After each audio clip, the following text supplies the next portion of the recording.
Passage number 100. Sound, Dhwani. Phase 1. Reading. Every sound penetrates. Some you resist and others you welcome. The unpleasant and the pleasant, and so you lose.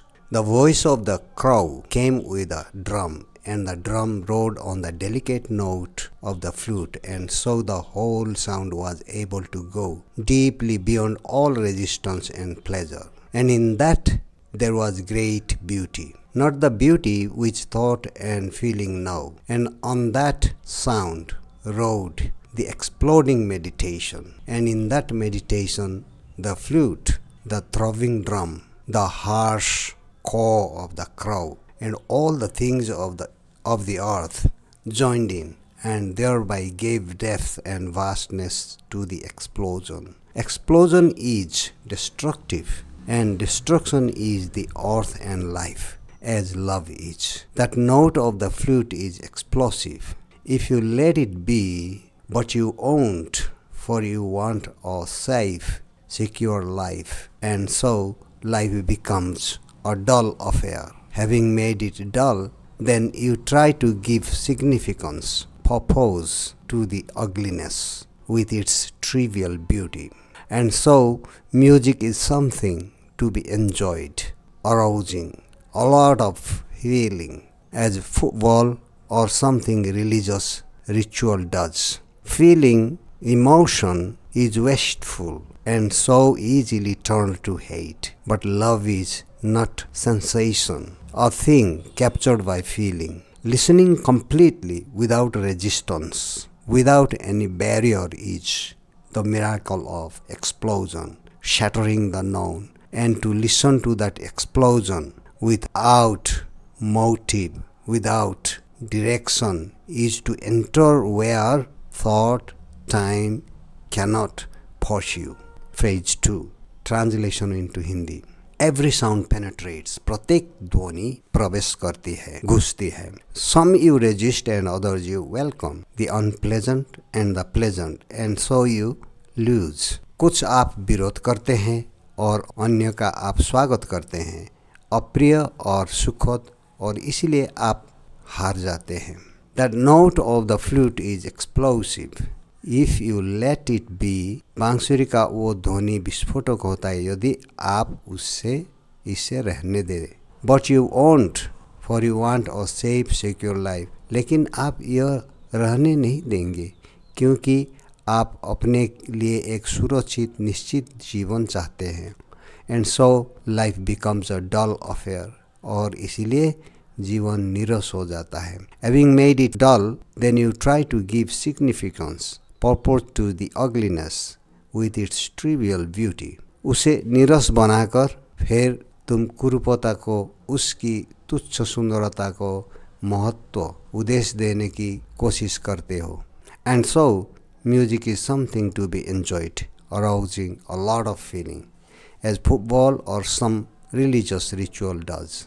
और इसलिए संगीत एक ऐसी चीज है जिसका आनंद लिया जाना चाहिए बहुत सारी भावनाओं को जगाने के लिए, जैसा कि फुटबॉल या कोई धार्मिक अनुष्ठान करता है. Feeling, emotion is wasteful and so easily turn to hate. भावना, संवेग बेकार है और इतनी आसानी से नफरत में बदल जाती है. But love is not sensation और थिंग कैप्चर्ड बाय फीलिंग. लेकिन प्यार इंद्रियों का उत्तेजना नहीं है, भावना से पकड़ी गई चीज नहीं है. Listening completely without resistance, without any barrier is the miracle of explosion. पूरी तरह से सुनना, बिना प्रतिरोध के, बिना किसी बाधा के विस्फोट का चमत्कार है. Shattering the known and to listen to that explosion without motive, without direction is to enter where thought, time cannot pursue. ज्ञात को तोड़ के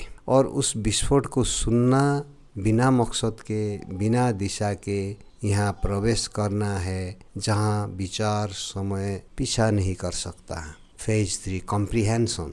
Question number 1. How does the text describe the impact of different sounds on an individual?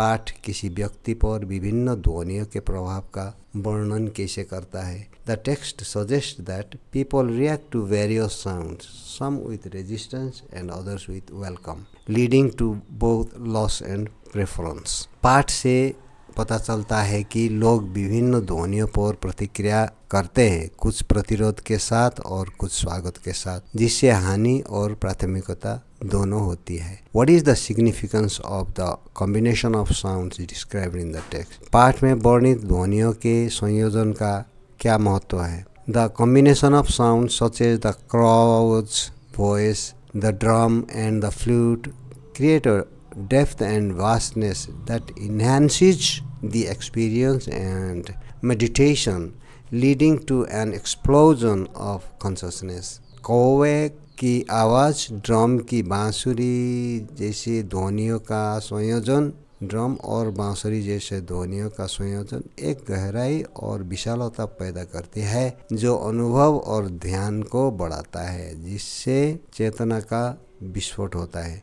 How does the text view the concept of explosion and destruction? पाठ विस्फोट और विनाश की अवधारणा को किस प्रकार देखता है? The text associates explosion with destruction, suggesting that both are integral parts of life and love. पाठ विस्फोट को विनाश से जोड़ता है। यह सुझाव देता है कि दोनों जीवन और प्रेम के अभिन्न अंग है। What is the text's perspective on the pursuit of a safe and secure life?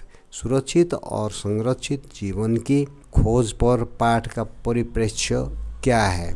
The text implies that seeking a safe and secure life can lead to dullness and triviality as people try to find purpose in the mundane. पाठ का तात्पर्य है कि एक सुरक्षित और संरक्षित जीवन की तलाश निरस्तता और तुच्छता को जन्म दे सकती है, क्योंकि लोग सांसारिक में उद्देश्य खोजने की कोशिश करते हैं। How does the text distinguish between feeling, emotion and love? भावना, संवेग और प्रेम के बीच अंतर कैसे करता है? पाठ कैसे अंतर करता है, फर्क कैसे दिखाता है? The text indicates that feeling and emotion can be wasteful and easily turn into hate, while love is not merely a sensation captured by feeling. Listening completely and without resistance is described as the miracle of explosion and a way to enter a realm beyond thought and time. पाठ इंगित करता है कि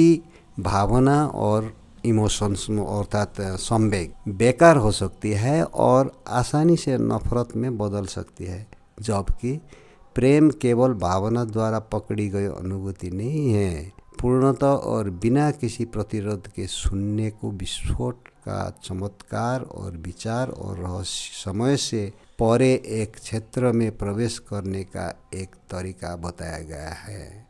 Okay, thank you for watching, and if you have any questions, please put down them in the comment section so that others can give answers or give their opinions for all of us and to increase our comprehension.